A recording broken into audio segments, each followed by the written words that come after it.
Social media पर एक ऐसा वीडियो वायरल हो रहा है जिसे देखकर आप सिहर उठेंगे।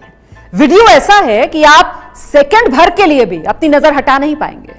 देखेगा, घबराना नहीं, देख साला अभी तुम देख रहा। टीवी कम देखिए, इस पर या तो झूठ का प्रोपेगेंडा चलता है, नेता की नेतागिरी चल रही है। आपको या आपके बच्चे को मानव बम में बदलने के लिए हिंदू मुस्लिम डिबेट चलाया जाता है। आप समझ तो रहे होंगे कि टीवी के पास आपकी संवेदनशीलता खत्म करने की कितनी ताकत है। कोई पहला मौका तो नहीं है। इस तरह से न्यूज चैनल 1000 बार कर चुके हैं और आगे भी करते रहेंगे। अगर आपको ये लगता है कि आपको सिर्फ सारा मीडिया वन साइडेड दिख रहा है और आप अपने आप को भगवान की कैटेगरी में मान चुके हैं, तो मुझे लगता है कि आप भी बड़े बायस्ड हो गए हैं। आपको भी थोड़ा सा दिमाग से अपने जो ये तमाम आपके भाव भर गए हैं उससे निकलना चाहिए और बाहर आकर कोई ढंग की बात करनी चाहिए। अगर टीवी पढ़ के ज्ञान देंगे, टीवी मत देखिए, मतलब टीवी उनको देखिए, बाकियों को मत देखिए, क्योंकि वो जो है सर्वज्ञानी है। ये जो है अपने आप में बहुत ही खतरनाक है। भले ही आप मुझे भी ना देखें, लेकिन टीवी कम देखिए। लेकिन अभी चलो टीवी देखते हैं, मौत का बात तब देखते हैं। आलोचना के बाद भी चैनलों की निर्लज्जता पर कोई असर ना पड़ेगा, ना पड़ने वाला है। क्या इसमें आपकी सहमति नहीं है? ये जानने के लिए आप फेसबुक, व्हाट्सएप के मैसेज चेक कीजिए कि आप क्या पढ़ रहे हैं, क्या लिख रहे हैं, क्या शेयर कर रहे हैं और लाइक कर रहे हैं। इन्हीं चैनलों को कुछ दिन बाद सर्वश्रेष्ठ चैनल का पुरस्कार मिल जाएगा, कोई एंकर विजेता हो जाएगा और फिर सब बधाई संदेशों के साथ ठीक हो जाएगा।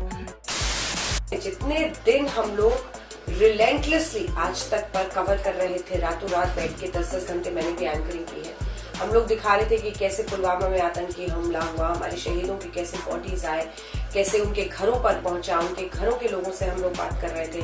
उसके बाद हिंदुस्तान ने ये एयर स्ट्राइक्स किया, हम उसको फॉलो कर रहे थे। इस पूरे दौरान जिस कथित पत्रकार की आप बात कर रहे हैं, वो रात में 9 बजे बस बैठ कर 1 घंटा मीडिया को गाली देते थे। आज मीडिया ने ये दिखाया, आज मीडिया ने वो किया। दरअसल देखिए हुआ क्या है कि इस पुलवामा आतंकी हमले और उसके बाद हिंदुस्तान ने जो उसका जवाब दिया है एयर स्ट्राइक्स करके, उससे कई पार्टियों को और कई ऐसी पार्टियों को फॉलो करने वाले पत्रकारों को ये लग रहा है कि एजेंडा बड़ा एक तरफा हो गया है, तो वो बौखलाहट में मीडिया पर अपना गुस्सा निकाल रहे हैं। मुझे लगता है कि उनको भी जरा आराम से सोचना चाहिए और ये सब बंद करना चाहिए। हम यूं ही किसी घटना से पहले या घटना के बाद भी गांव और घरों से जुड़े रहते हैं, तो हमें मालूम है उन घरों से आने वाले जो हमारे सीआरपीएफ के जवान हैं, अर्धसैनिक बल के जवान हैं, उनके माँ बाप पर क्या गुजरी है।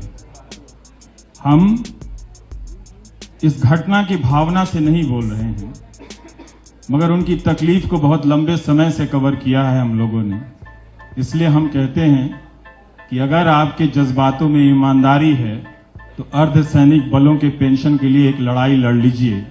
वो रिक्शा वाले, ठेले वाले, टेम्पो वाले, किसान मजदूरों के घर से आते हैं, वो आ रहे हैं 3 मार्च को, और अपनी अपनी राष्ट्रभक्ति का इम्तहान उनके साथ खड़े होकर दे दीजिए और जाकर ट्वीट कीजिएगा कि प्रधानमंत्री जी, हम भाषण बाद में सुन लेंगे, पहले इनको पेंशन दे दीजिए और ये जो सुविधाएं मांग रहे हैं वो दे दीजिए, ताकि हम इनसे आंख मिला सकें कि तुम्हारे अच्छे दिनों में भी हमने तुम्हारी लड़ाई लड़ी थी, तुम्हारी जिंदगी के लिए भी और जिंदगी के बाद भी।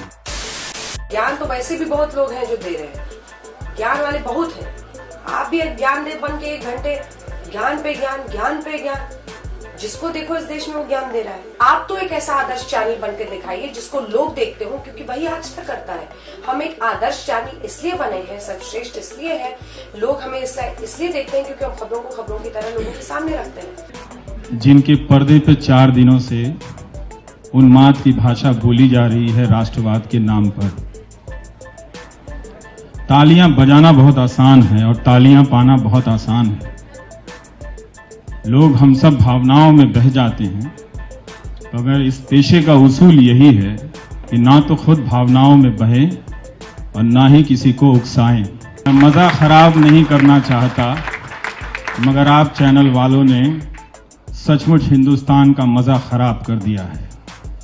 जो भाषा है और जिस तरह से काम चल रहा है पिछले 5 साल में, आज न कल कोई 10 साल बाद जब YouTube के तहखाने में जाकर ढूंढेगा कि ये लोग क्या कर रहे थे, तब पता चलेगा कि कोई NDTV भी था जो भीड़ नहीं बन रहा था।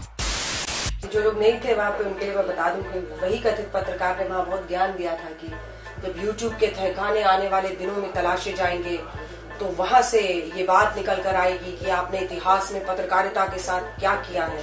तो हमने उन्हें बताया कि हम लोग ऐसे वक्त पर पत्रकारिता कर रहे हैं और न्यूज रूम में मेहनत इसीलिए कर रहे हैं ताकि YouTube के तहखानों में हम न खो जाए, क्योंकि ये जो तथाकथित पत्रकार हैं ये लोग आजकल YouTube और ऐसी जगहों पर सोशल मीडिया के तहखानों में ही अवतरित होते हैं, क्योंकि ऐसे कई चैनल्स हैं जिनको लोग बड़ा कम पसंद कर रहे हैं और बहुत कम देख रहे हैं। ना हम भीड़ बन रहे थे, ना हम भीड़ बना रहे थे।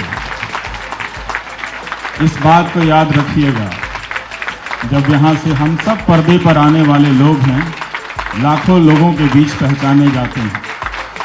ये भाषण मैं नहीं दे रहा हूँ, आपके आने से पहले भी यहाँ यही बात मैं कह के गया कि आज टीवी का पर्दा जो है वो बहुत तरह की चुनौतियों से गुजर रहा है।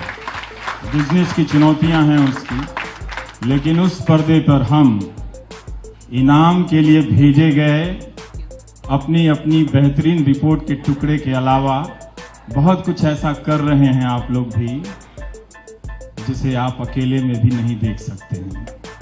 तो जनता को आपसे बहुत उम्मीदें हैं।